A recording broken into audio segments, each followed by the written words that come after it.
Voici aujourd'hui l'exercice numéro 3 de l'examen de rattrapage MIP Analyse. Alors l'énoncé est le suivant.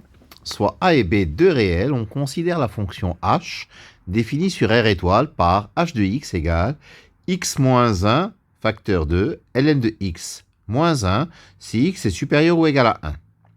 Ax plus x ln de x sur 1 moins x si x est strictement compris entre 0 et 1.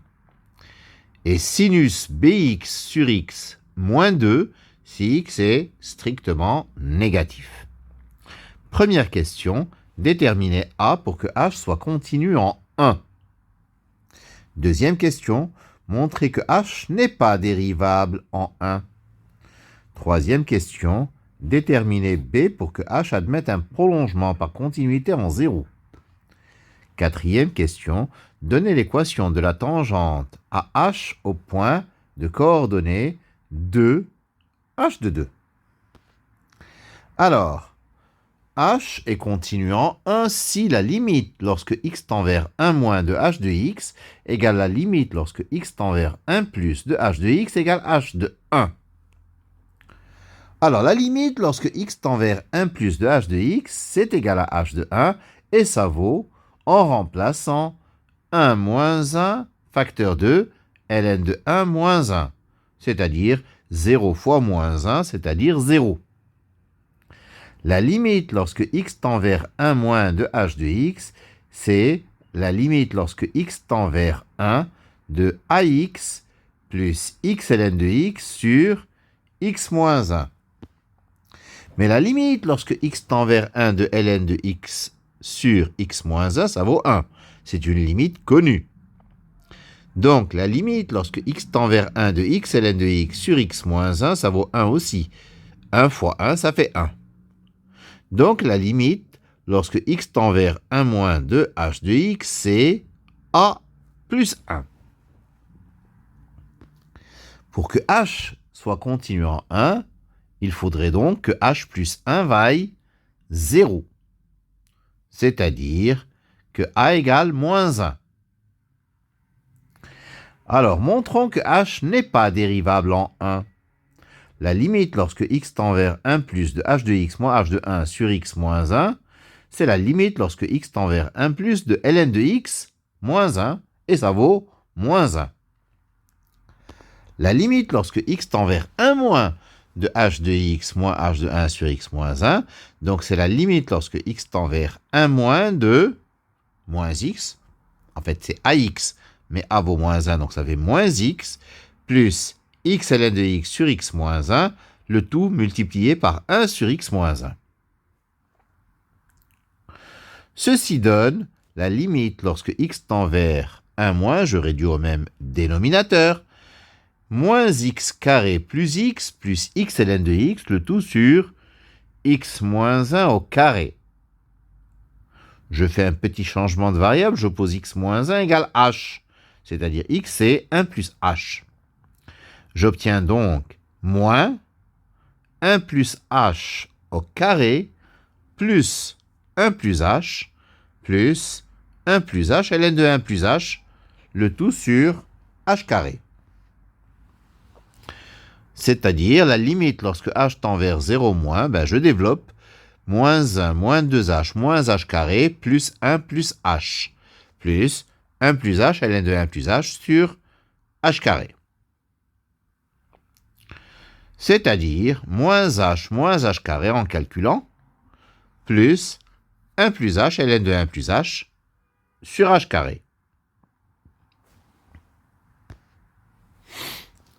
Alors, pour calculer cette limite, je vais opérer par un développement limité d'ordre 2 au voisinage de 0 du numérateur. Je commence par ln de 1 plus h. ln de 1 plus h, c'est h moins h carré sur 2 plus petit o de h carré. Donc, 1 plus h ln de 1 plus h, je développe, ça fait h moins h carré sur 2 plus h carré plus petit o de h carré. C'est-à-dire h plus h carré sur 2 plus petit o de h carré. Donc la limite quand h tend vers 0 moins de f de 1 plus h moins f de 1 sur h, c'est égal à la limite lorsque h tend vers 0 moins de moins h carré plus h carré sur 2 plus petit o de h carré, le tout sur h carré. C'est-à-dire la limite lorsque h tend vers 0 moins de moins h carré sur 2 plus petit o de h carré sur h carré. En simplifiant par h carré, ça nous donne moins 1 demi plus petit o de 1, mais petit o de 1 c'est une quantité qui tend vers 0. Donc ça fait moins 1 demi. H n'est pas dérivable en 1 car moins 1 demi est différent de moins 1. J'ai commis une petite faute ici. Donc c'est pas f de 1 plus h moins f de 1, c'est h de 1 plus h moins h de 1 parce que la fonction, elle s'appelle h. Voilà. Alors pour la troisième question, je voudrais que h admette un prolongement par continuité en 0. Pour cela, il faudrait que la limite à gauche de 0 et la limite à droite de 0 soient égales et que cette limite soit finie. Alors la limite lorsque x tend vers 0 moins de h de x, c'est la limite quand x tend vers 0 de sinus bx sur x moins 2. C'est-à-dire la limite lorsque x tend vers 0 de b sinus bx sur bx moins 2. Ce qui fait b moins 2. Parce que sinus bx sur bx, ça tend vers 1. La limite lorsque x tend vers 0 plus de h de x, c'est la limite lorsque x tend vers 0 plus de ax plus x ln de x sur x moins 1.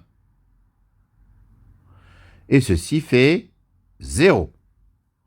A fois 0, c'est 0. X ln de x tend vers 0. 0 sur moins 1, ça fait 0. Donc, le résultat final, c'est 0.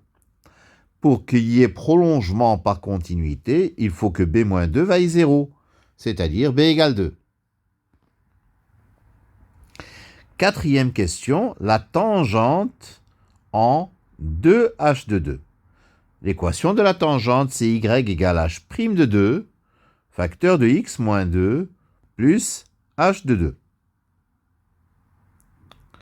Alors, ça nous donne, vu que h de x, c'est x moins 1, ln de x, moins 1 lorsque x est supérieur ou égal à 1, quand je dérive, j'obtiens h' de x, c'est ln de x moins 1 plus x moins 1 sur x.